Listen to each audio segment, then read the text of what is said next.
সুপরিকল্পিতভাবে জুলাই আন্দোলনের শিক্ষার্থীদের উপর হামলা চালানো হয়েছে বলে অভিযোগ করেছেন আহতরা।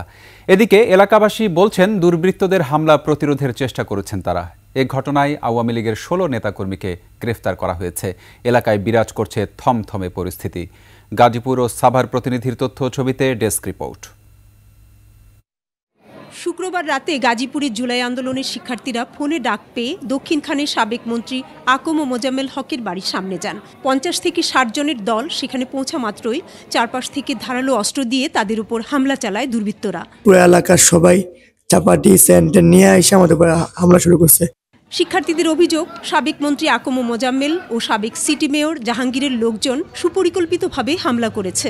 মোজাম্মেল হকের আশেপাশের মানুষ, বাড়ির আর কিছু ছাত্রলীগ, যুবলীগ, তারা আমাদের উপর আক্রমণ করছে।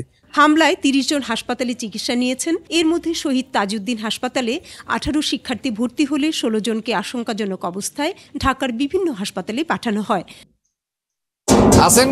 অন্যদিকে এলাকাবাসী বলছেন দুর্বৃত্তদের হামলা প্রতিরোধ করেছেন তারা।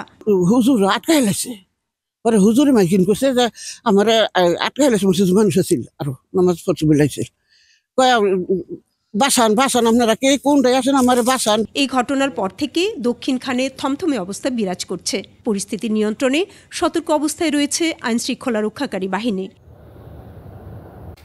হামলার ঘটনায় এখন পর্যন্ত ১৬ জন আওয়ামী লীগ নেতাকর্মীকে গ্রেপ্তার করেছে পুলিশ।